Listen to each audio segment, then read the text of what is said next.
muito boa noite a todos, a todas. A gente está dando início agora a mais um Diálogo AMSUR.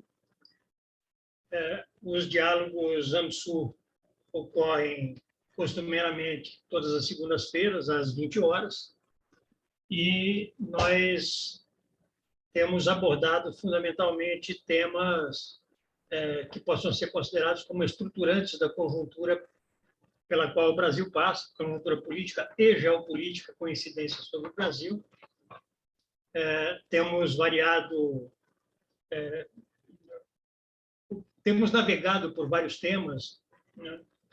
E hoje nós vamos enfrentar uma questão que está muito quente na conjuntura, que é a questão de que, na própria medida em que se vai consolidando uma distância entre a candidatura Bolsonaro, a candidatura Lula, e se vai desenhando uma potencial derrota, né, da candidatura Bolsonaro, conforme essas coisas avançam, avança também simultaneamente as ameaças golpistas, que são de várias ordens, ameaças de não validação do processo eleitoral, né, ameaças de contaminação de ordem política, né, as mensagens cada vez mais vão sendo maniqueístas, né, disputadas por eles como uma disputa entre o bem e o mal, onde eles são o bem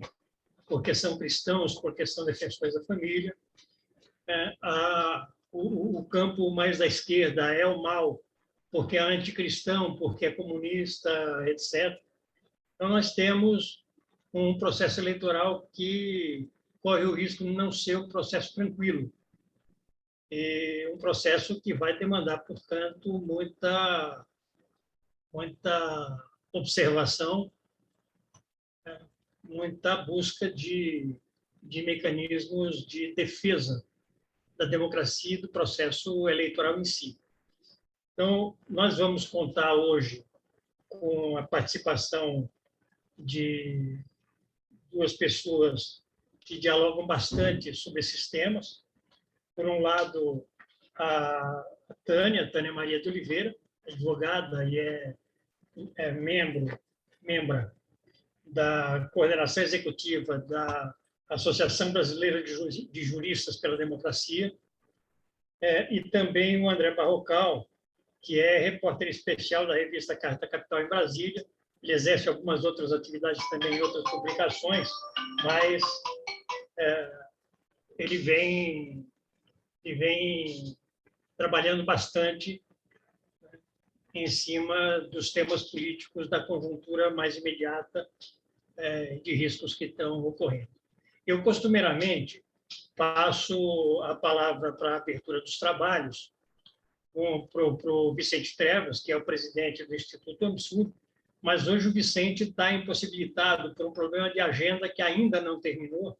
Ele deve entrar, ele deve vir para o diálogo, mas assim que termine a outra atividade na qual ele está participando.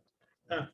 Então, eu vou passar diretamente para os nossos dois debatedores. Antes disso, eu queria solicitar a todas as pessoas que nos assistem pelo YouTube que se inscrevam em nosso canal, o Instituto AMSUR, que deem seu like, porque isto amplia, né, a penetração da nossa atividade, e também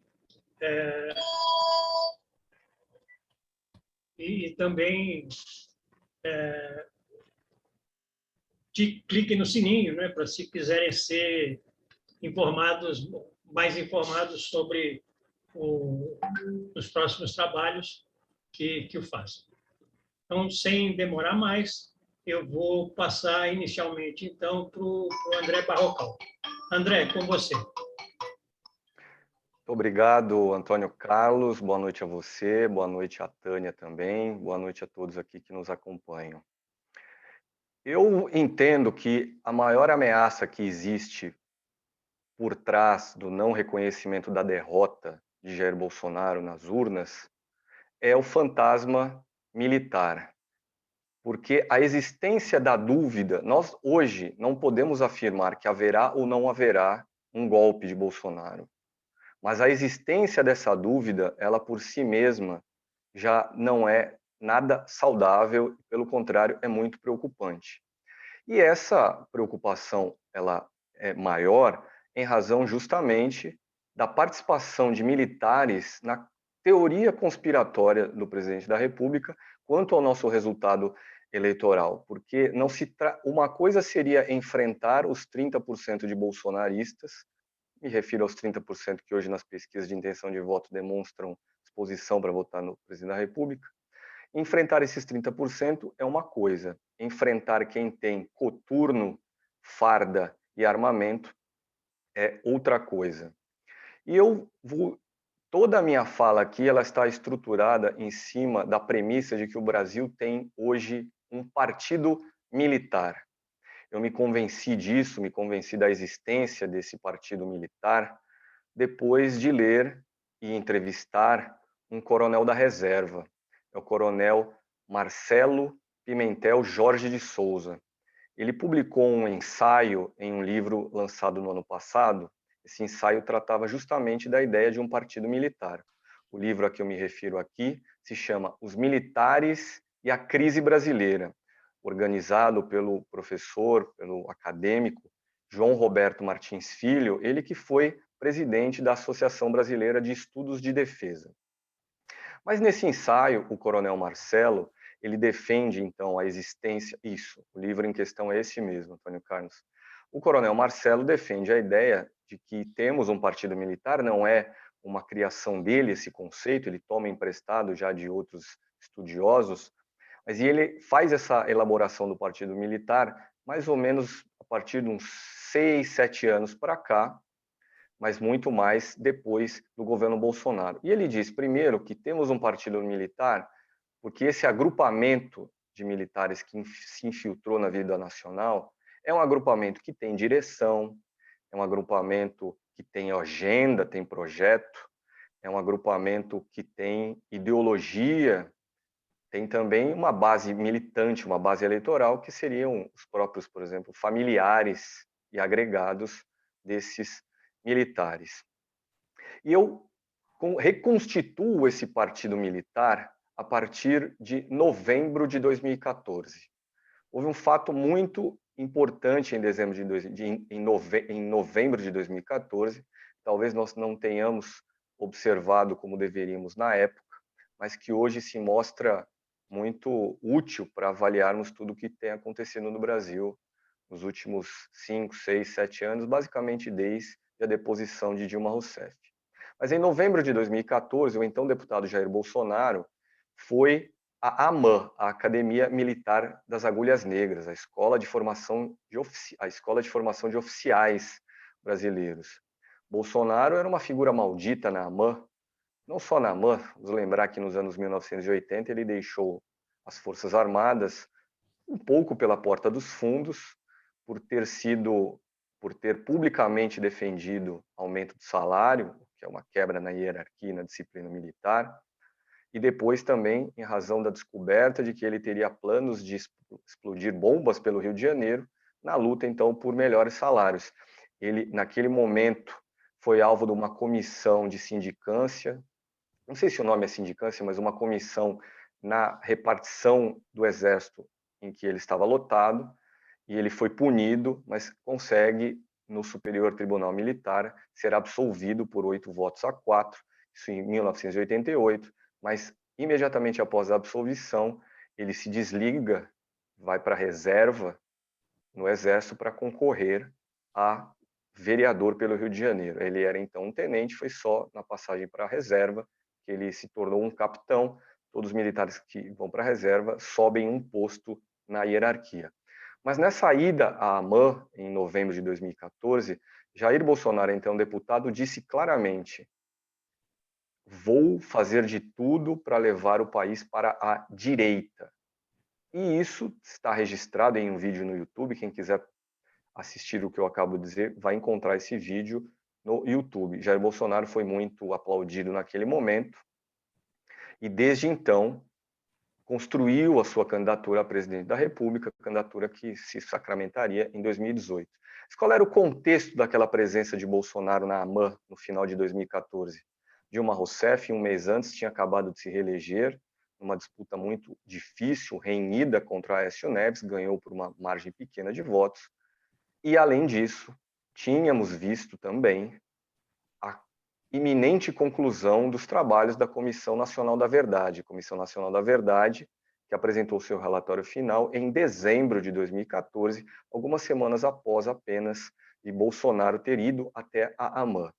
Essa Comissão da Verdade, ela investigou crimes cometidos, tortura, mortes, cometidos durante a ditadura militar, ou seja, mexemos num vespeiro, porque desde a lei da anistia de 1979, os quartéis consideram a ditadura caso encerrado, os dois lados foram anistiados e não se deveria mais mexer no assunto.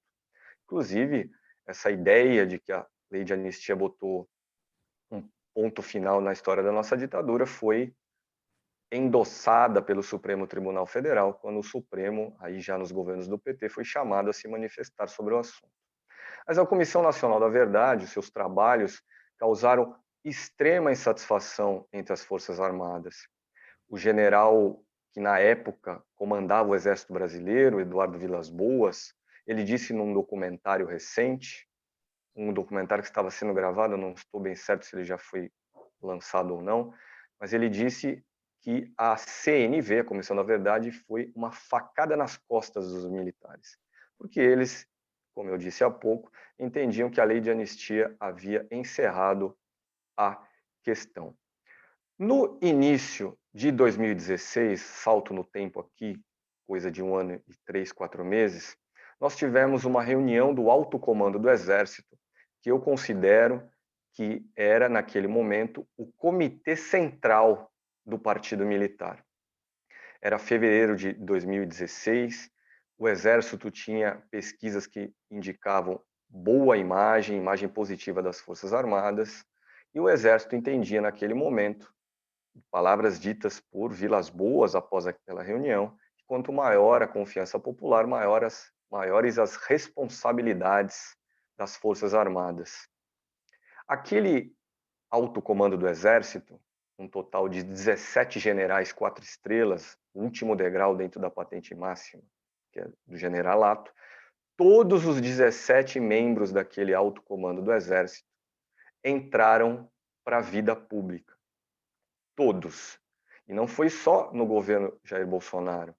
O número 2 do Exército naquele momento, o general Sérgio Etchegoyen, chefe do Estado-Maior do Exército, ele se tornou ministro do Gabinete de Segurança Institucional, o GSI, no governo Michel Temer.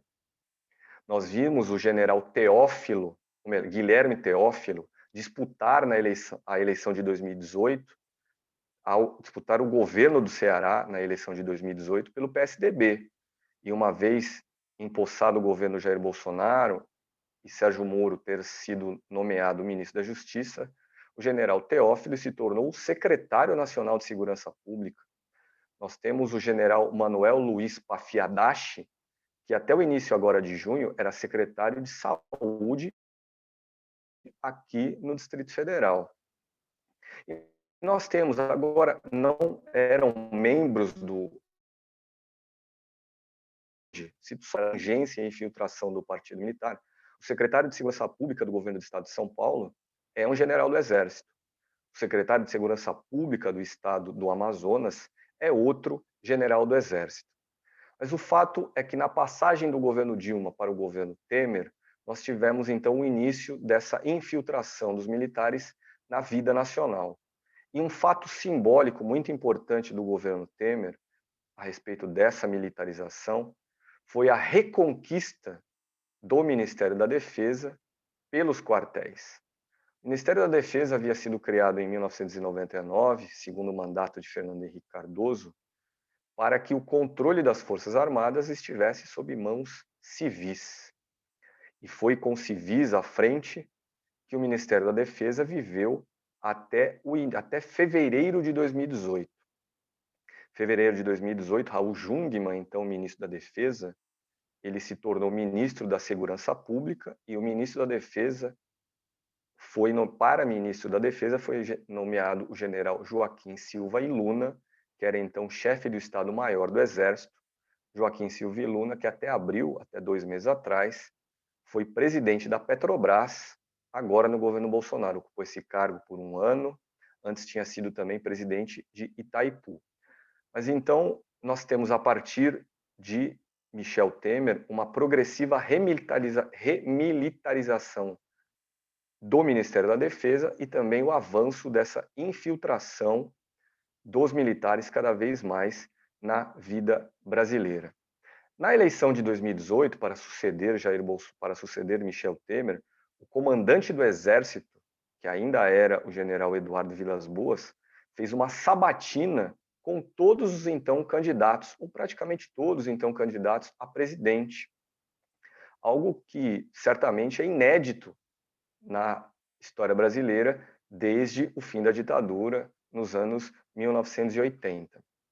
Em 2 de janeiro de 2019, reputo esse um fato importante que talvez não tenhamos entendido como deveríamos na época, mas em 2 de janeiro de 2019, com Jair Bolsonaro empossado na presidência, ele empossa no Ministério da Defesa mais um general, o general Fernando Azevedo e Silva. Esse general, que era um dos integrantes do Alto Comando do Exército, ou, como eu já chamei numa reportagem, o Comitê Central do Partido Militar, o general Fernando Azevedo Silva era do Alto Comando do Exército em fevereiro de 2018, em fevereiro de 2016. Mas na posse de Fernando Azevedo Silva no Ministério da Defesa, Jair Bolsonaro disse num discurso público para o então chefe do Exército, o general Eduardo Vilas Boas: Comandante Vilas Boas, o senhor é um dos responsáveis por eu estar aqui hoje. Aquilo que nós conversamos morrerá comigo. O que terá sido que ambos conversaram? Terá sido uma conversa, essa conversa a que se refere Bolsonaro, aquela sabatina de Vilas Boas com todos os pré-candidatos em 2018, todos os candidatos, ou terá sido um outro tipo de conversa, menos conhecida hoje em dia? Mas 9 dias depois da posse, de dizer essas palavras para o general Vilas Boas, Jair Bolsonaro participou da troca do comando do Exército. Vilas Boas deixou o cargo e para o lugar dele foi nomeado o general Edson Pujol. E o que disse Vilas Boas naquela cerimônia? Disse, inclusive, em discurso escrito, que foi lido por outra pessoa, porque ele, Eduardo Vilas Boas, é uma pessoa doente, anda de cadeira de rodas hoje em dia, tem dificuldades para falar. Mas ele disse naquele discurso que Bolsonaro era o responsável por libertar o Brasil das amarras ideológicas. E eu entendo que aqui a gente tem um elemento importante para poder compreender essa relação de Bolsonaro e o partido militar. A identificação ideológica, as tais amarras ideológicas. O Exército, hoje em dia, tem muitos de seus membros convencidos de que há uma revolução gramsciana em curso no Brasil, que a esquerda, depois de derrubar a ditadura militar, passou a exercer aí algum tipo de busca pela hegemonia cultural. Aliás, mesmo durante a ditadura, é curioso isso, porque durante a ditadura nós tínhamos universitários, tínhamos artistas que, apesar da censura, conseguiam algum espaço e disputavam corações e mentes. Mas hoje em dia temos muitos militares, há 30 anos depois da ditadura, convencidos de que há uma revolução comunista em curso aqui no Brasil, mas do tipo de Antônio Gramsci, do tipo busca pela hegemonia cultural em primeiro lugar. E há um outro elemento de identificação de Bolsonaro com o partido militar relacionado a esse, que é a releitura ou a reabilitação sobre a ditadura militar, sobre o golpe de 1964. Bolsonaro cursou a Academia Militar das Agulhas Negras nos anos 1970, que foi também quando vários desses membros do que eu chamei de Comitê Central do Partido Militar também cursaram a AMAN, nos anos 1970, uma época em que nós vimos o início da tal transição lenta, gradual e segura. A reabilitação da ditadura de 64 pelo governo Bolsonaro é muito clara em todas as mensagens do tipo ordem do dia, assinadas pelo ministro da Defesa desde 2019, sempre às vésperas do golpe militar de 1964.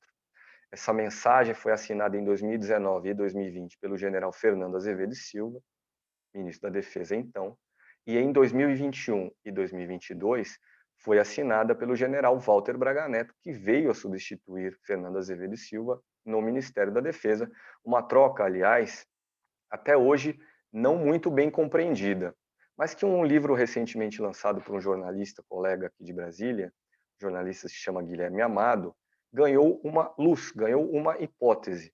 Diz o livro que o general Fernando Azevedo e Silva se recusava a botar militares nas ruas, como Bolsonaro gostaria, por exemplo, durante a pandemia. Bolsonaro, vamos recordar aqui, se insurgiu contra as medidas de fechamento do comércio e de não circulação das pessoas, determinadas essas medidas por governadores, com respaldo do Supremo Tribunal Federal, e talvez achasse bom que fosse o exército para as ruas para garantir, então, a circulação aí dos brasileiros. Mas, repito, todas as vésperas do golpe de 1964 no governo Bolsonaro mereceram notas, mensagens, ordens do dia pelo ministro da Defesa, sempre em tom, se não foi exatamente celebratório, esteve muito perto disso. O general Fernando Azevedo e Silva, em 2020, por exemplo, chamou o golpe de 64 de um marco na democracia do Brasil. E a mensagem que eu acho mais espantosa de todas foi a do general Braga Neto, agora, em 2022, 2 ou 3 dias antes de ele deixar o cargo. É uma mensagem em que ele também diz que o golpe, que ele chama de movimento, foi um marco na história do Brasil, que trouxe paz, estabilidade, crescimento econômico e, pasmem, fortalecimento da democracia brasileira. Mas esse general agora não é mais ministro da Defesa, e sim assessor especial do presidente da República, dentro do Palácio do Planalto, onde também é assessor especial do presidente da República o general Eduardo Vilas Boas, quem eu já me referi muito aqui nessa apresentação. E aqui eu faço um parêntese. O general Eduardo Vilas Boas criou há cerca de um ano um instituto que leva o nome dele, Instituto Vilas Boas. É um think tank que se dedica a fazer estudos, e esse instituto, juntamente com mais 2 institutos, publicou recentemente o que eles chamam de Projeto de Nação. E é o que eu chamaria, por conta minha, de o projeto de poder do Partido Militar. É um documento que traz propostas e uma visão de Brasil para aí um horizonte de uns 15 anos, estamos falando de 2035, e se faltava um documento com um projeto escrito em papel para caracterizar o Partido Militar, agora não falta mais. Mas essa junção de Bolsonaro e os militares, ou melhor, e o Partido Militar durante o governo Bolsonaro, não se restringiu a essa reabilitação da ditadura de 64, nem a celebração do golpe militar de 64. Nós temos muitas medidas concretamente adotadas durante o governo Bolsonaro que beneficiaram as Forças Armadas, os militares de maneira geral. A reforma da Previdência, aprovada em 2019, para os trabalhadores comuns, foi uma reforma muito mais pesada do que a reforma previdenciária dos militares, que, aliás, nessa reforma, ganharam aumento das suas remunerações. Nós tivemos uma reestruturação da carreira, e com essa reestruturação da carreira, os militares ganharam aí aumento da sua remuneração. Nós tivemos, no ano passado, uma portaria do ministro Paulo Guedes, da Economia, que permitiu que haja 2 tetos para aqueles funcionários públicos. Existe um teto constitucional, que é o valor do salário dos ministros do Supremo Tribunal Federal. Hoje em dia, esse teto é de R$39 mil. E o que a portaria do governo Bolsonaro fez foi dizer que existe um teto para cada remuneração diferente de um servidor. No caso de militares, o que aconteceu foi que quem é militar e tem o seu salário da reserva pôde acumular este salário com o salário de funcionário da ativa, e por isso o teto de R$ 39.000 vale para cada uma das duas remunerações, não para a soma delas.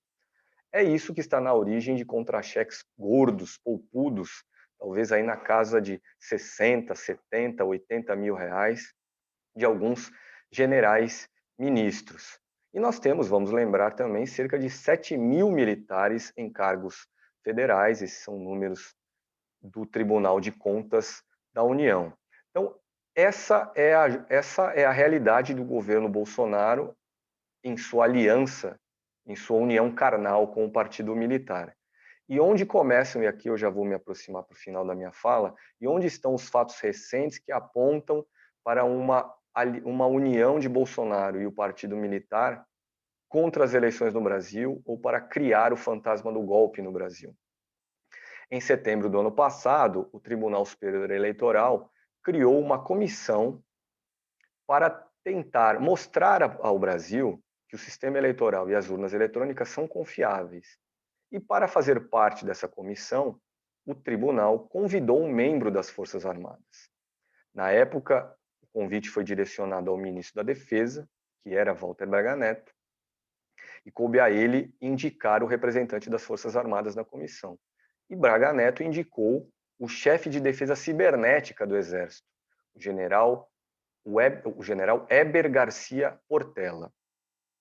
O combinado entre os membros dessa comissão, combinado por eles com a direção do TSE, na época o presidente do TSE era Luiz Roberto Barroso, ministro do Supremo, o combinado era que os trabalhos seriam em caráter sigiloso e que só haveria algum tipo de publicização na forma de um relatório final quando os trabalhos terminassem.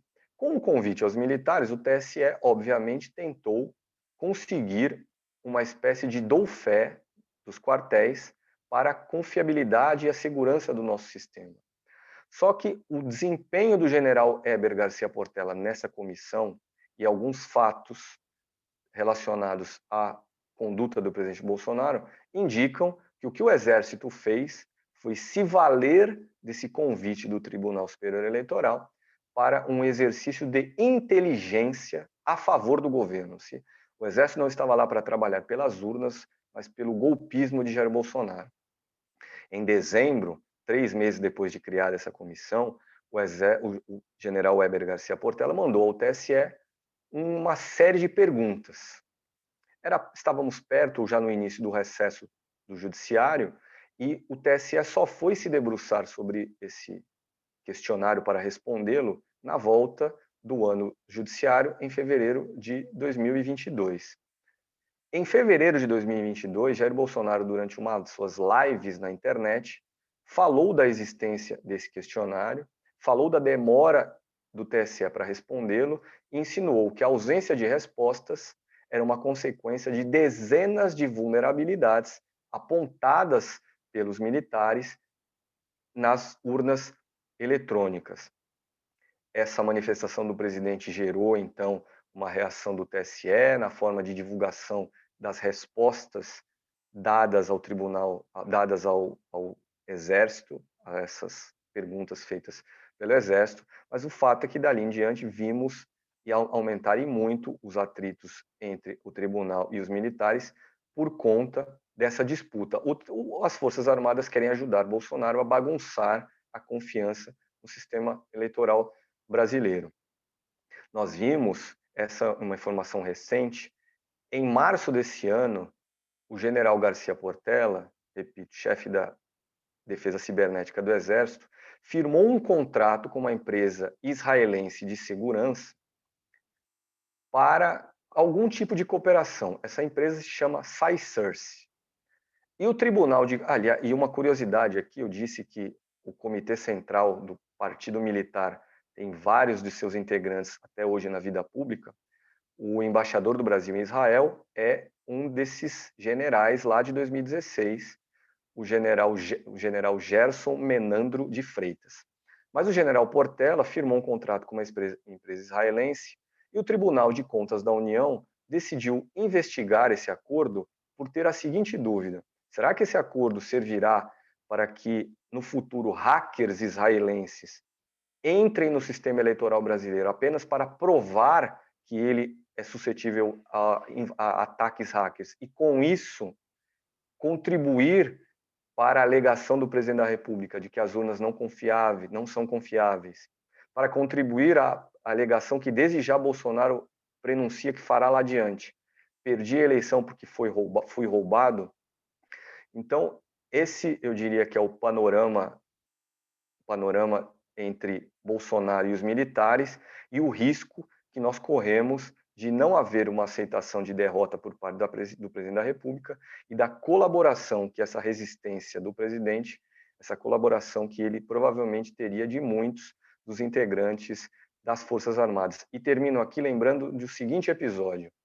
O atual ministro da Defesa é o general Paulo Sérgio Nogueira de Oliveira. No mês passado, quando os atritos entre militares e o TSE haviam crescido de temperatura, o general Paulo Sérgio participou com o presidente da República de um evento em Maringá, era um evento agrícola, e nesse evento Jair Bolsonaro disse que pior que uma ameaça externa é uma ameaça interna, é uma ameaça de comunização do Brasil. O inimigo interno é um conceito existente nas Forças Armadas brasileiras há muito tempo. É um conceito que contribui para que os militares se sintam à vontade para dar palpites na vida pública nacional. Foi assim no golpe de 64. Eles achavam que precisavam salvar o Brasil de brasileiros.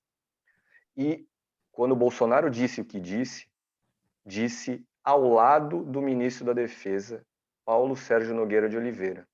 Muitos no Exército Brasileiro, nas Forças Armadas de maneira geral, têm até hoje a visão de inimigo interno. Isso também é um fantasma que vai pairar esse ano nas nossas eleições, viu, Antônio Carlos? Obrigado, André. Importante, muito importante a abordagem que você faz sobre o Partido Militar. O Marcelo Pimentel já esteve conosco aqui em 2 oportunidades. Ele fez, inclusive, há não muito tempo, uma conversa aqui bastante importante, junto com o professor Manuel Domingos Neto, abordando esse tema do Partido Militar. Muito importante isso. Quero agradecer bastante. Eu passo, então, para a Tânia. Tânia, por favor, com você. Bom, boa noite a todos e todas. Super obrigada, Antônio Carlos. Boa noite, André, a todos que nos acompanham aqui.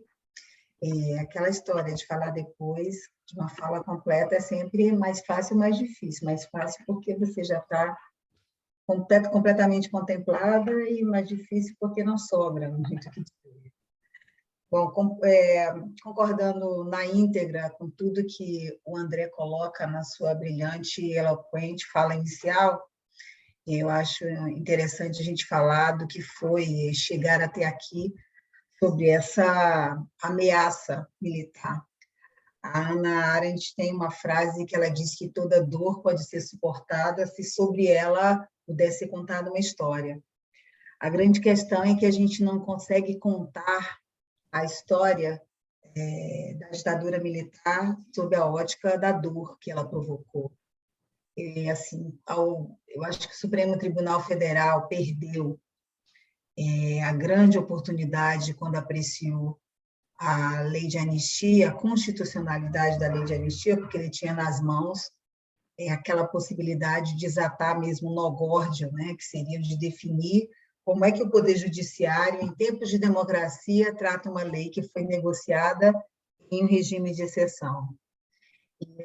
Para pensar um pouco sobre o argumento, inclusive de pessoas do campo democrático que fundamentaram a todo custo a tese de que a inclusão na lei de anistia dos crimes cometidos por agentes do Estado, que há que se respeitar um acordo que permitiu essa transição do regime militar para o Estado de Direito, não se permitir um autoquestionamento e um questionamento público de que tipo de acordo foi esse, como ele se deu, para que seja considerado imutável, a que cláusulas que ele obedeceu e sobre que parâmetros, né, que ele ocorreu.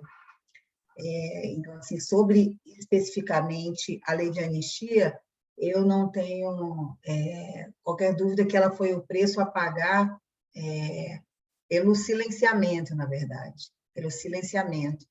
E não havia espaço naquele momento, provavelmente, para discordância, que ela se impunha como uma alternativa dada, né, concedida pelos militares, realizada efetivamente entre os que possuíam o sonho da democracia e os que possuíam o poder das armas.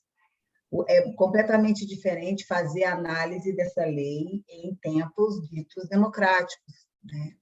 Inclusive para repor a verdade histórica. Então, eu acho que é muito necessário relembrar sempre, né, o que foi a nossa transição sob essa ótica da imposição de uma lei de anistia dita ampla e restrita, que fez com que haja, inclusive, hoje, uma não memória, né, sobre tudo que foi vivenciado e uma permissividade, inclusive, para comemorações, aí, como disse o André, da data do golpe militar de 64. E, assim, para fazer... Então, partindo desse princípio de que tivemos uma lei de anistia, que foi a negação da nossa memória histórica e do nosso período mais triste, nesse preço a pagar pelo esquecimento, é importante a gente considerar, já que estamos falando de eleições e desse momento histórico presente, né, conduzido pelo Poder Judiciário, pela Corte Maior, em termos de eleição, que é o Tribunal Superior Eleitoral, é também o papel do Poder Judiciário em toda essa conjuntura. Lá como cá, né? Falar que o Poder Judiciário deixou de rever, de revelar a verdade sobre as circunstâncias da lei de anistia, é pensar também que o Poder Judiciário tem sido, historicamente, aliado dessas forças conservadoras e dessas forças não democráticas no país, né, dando, inclusive, sustentação jurídica para essa posição que eles sustentam socialmente. Trazendo para tempos mais recentes, discute-se muito, inclusive no meio jurídico, a mudança de postura, sobretudo do Supremo Tribunal Federal, em relação ao governo de Jair Bolsonaro, por exemplo, sendo esse um governo com características neofascistas, enfim. O que acontece é que o Poder Judiciário começou a agir, fora as questões mais genéricas, ditas de uma posição liberal, que sempre foi da maioria dos membros da Corte, e aqui eu estou falando liberal até do ponto de vista garantista, tá? Porque ser liberal na economia tem um caráter, no direito tem outro caráter, né? Quando se fala liberal, está falando no direito enfim, o indivíduo também contra o Estado, e nesse caso é muito importante, porque é a defesa do indivíduo contra os arbítrios do Estado. Fora em questões liberais mais gerais e genéricas, que sempre houve, de fato, dentro do tribunal, as decisões do Supremo Tribunal Federal e, diria, das demais cortes superiores, sempre acabaram confirmando esse modelo de comportamento mais conservador. Com relação, isso fora essas questões liberais mais gerais, com relação ao governo de Jair Bolsonaro, e eu diria até da militância que sustenta esse governo, o que aconteceu objetivamente é que o Supremo Tribunal Federal começou a ser atingido diretamente, né? Para usar um jargão que não é muito adequado em alguns fóruns, mas que a gente costuma usar de forma jocosa, a água bateu na bunda. Então, literalmente, o Supremo Tribunal Federal começou a ser um agente atacado pelas forças bolsonaristas e virar uma espécie de antagonista do próprio governo.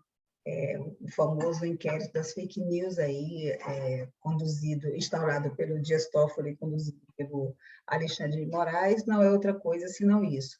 a própria instituição que eu faço parte, a Associação Brasileira de Juristas pela Democracia, havia entrado anos antes no Supremo Tribunal Federal com uma ação de descumprimento de preceito fundamental, buscando que o tribunal discutisse como tese a diferença entre discurso de ódio e liberdade de expressão, porque entendíamos que isso já estava efetivamente na ordem do dia, sendo colocado em diversos discursos nas ruas e nas redes, de forma completamente distoante. Em dois extremos, jornalistas perseguidos em sua liberdade de expressão, em uma ponta, e manifestações evidentemente contra o Estado democrático de direito e pela derrocada das instituições, e outra ponta sendo proferidas impunemente, impunemente. Isso efetivamente só passou a ser combatido, é muito interessante pontuar isso, quando eles começam a atacar o próprio sistema, o Supremo Tribunal Federal. Ataques diretos aos seus ministros, e aí é quando há uma reação formal. Essa intensificação entre o governo de Jair Bolsonaro e o Poder Judiciário, ela se mantém, né? Ao longo do tempo, ela se intensifica no processo aí da pandemia, mas ela se mantém, e aí ela chega agora em ano eleitoral com esse fantasma, como já disse aí também, esse fantasma dessa possibilidade de que ele não respeite o resultado eleitoral caso seja derrotado. Uma possibilidade que está posta, ele está atrás, né, das pesquisas aí realizadas, então é um discurso que está posto sobre uma realidade possível. A primeira vez que o Jair Bolsonaro falou de golpe, sobre fraude nas eleições, é curioso isso, foi em março de 2020, quando ele estava em Miami, um pouco antes de retornar para o Brasil, quando começou a pandemia aqui. Isso acabou ficando na minha memória também por conta da história da pandemia aqui em Brasília, porque veio um avião presidencial, um monte de ministros contaminados, Van Garten, na época a gente ficou falando que eles trouxeram o vírus para cá, e não era uma piada, era uma realidade. Mas a grande questão é que em Miami ainda, Jair Bolsonaro dá um discurso falando que as eleições de 2018 foram fraudadas. E ali ele começava uma narrativa. E ele falava das eleições de 2018, as eleições que ele venceu. Aí é para você começar a pensar, quem questiona as eleições que saiu vencedor? Uma coisa é você questionar a eleição que perdeu, tá no campo, digamos assim, por mais que possamos achar ilegítimo. Agora, questionar as eleições que você se sagrou vencedor é uma coisa de um discurso para construir para frente, porque a única consequência pragmática desse questionamento ter eficácia é você ter que sair do cargo. Se você foi eleito presidente e as eleições foram fraudadas, você não é mais presidente. Ele começou um discurso de que houve fraude nas eleições de 2018, que ele teve mais votos do que o que teve. De lá para cá, ele nunca mais parou de falar disso, né? Ele intensifica esse discurso em determinados momentos, e aí tem muitas variáveis, né, para analisar. Muitos analistas, inclusive de redes ou da ciência política, entendem que muitas vezes ele dá esse discurso para desviar o foco das diversas crises aí, políticas, econômicas, sociais, enfim. E o fato é que ele permanece nessa toada. E agora, nas eleições de 2022, ele tem falado reiteradamente sobre o processo de não reconhecer as eleições, o resultado das eleições, caso não haja, a velha história, voto impresso, caso não haja um reconhecimento de que as urnas eletrônicas não são confiáveis. Aí entra todas essas informações que André tão bem trouxe. O Tribunal Superior Eleitoral, e aí, enfim, nessa percepção de que existe realmente uma intenção de tumultuar o processo, porque uma coisa essa história de vamos ter golpe ou não vamos ter golpe, é assim, uma coisa é o que a gente entende que talvez seja possível, talvez não seja possível, porque o que está na cabeça do Jair Bolsonaro, eu acredito que deve estar claro para todo mundo. Eu não creio que alguém do campo democrático acredite que o Bolsonaro vai tranquilamente aceitar o resultado eleitoral e reconhecer a vitória do primeiro colocado nas eleições hoje, que é o Luiz Inácio Lula da Silva, reconhecer tranquilamente, vai chegar em janeiro, passar a faixa, como se faz legitimamente na democracia. Não creio que alguém acredite nisso. Se ele vai ter capacidade ou não de levar a termo o que ele pretende fazer, aí realmente é uma outra coisa que depende, inclusive, do ímpeto, inclusive do ímpeto dos militares aí, conforme também o André já trouxe. Agora, veja, o Tribunal Superior Eleitoral fez uns movimentos de chamamento da sociedade para discutir, né? Eu diria que, de certa forma, para tentar trazer o adversário, o inimigo, para perto, no caso dos militares, dentro da Comissão de Transparência Eleitoral, mas ele também fez um movimento de chamamento da sociedade civil. É importante a gente ressaltar isso, porque isso faz parte do ponto que eu queria abordar agora. O ano passado, no exercício da presidência, enquanto estava lá, o ministro Luiz Roberto Barroso, editou a portaria 578 e criou 2 colegiados.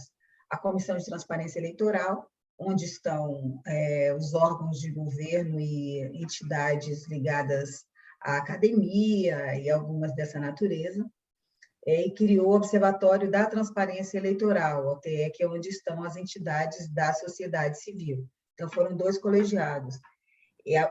Houve, então, uma tentativa de chamar a sociedade para discutir, também como forma de tentar se fortalecer e se blindar dessas possibilidades golpistas. A opinião de boa parte aí do pessoal da política é que foi um pouco tiro no pé, esse chamamento dos militares para comporem a Comissão de Transparência Eleitoral, obviamente por todas as delongas e disputas que os militares resolveram fazer no interior dessa comissão, né, fazendo sucessivos questionamentos e oferecendo, ainda aqui entre aspas, soluções para os problemas que eles dizem encontrar, conquanto não consigam apontar efetivamente quais são as questões que podem levar racionalmente a uma dúvida sobre a licitude de todo o processo. Do ponto de vista da sociedade civil, foram formados coletivos que estão acompanhando o Observatório da Transparência Eleitoral. A maioria das entidades está reunida em um grupo que é chamado Coalizão para a Defesa do Sistema Eleitoral, estão inscritas no Observatório de Transparência Eleitoral e acompanhando junto ao TSE todo esse procedimento preparatório do processo eleitoral.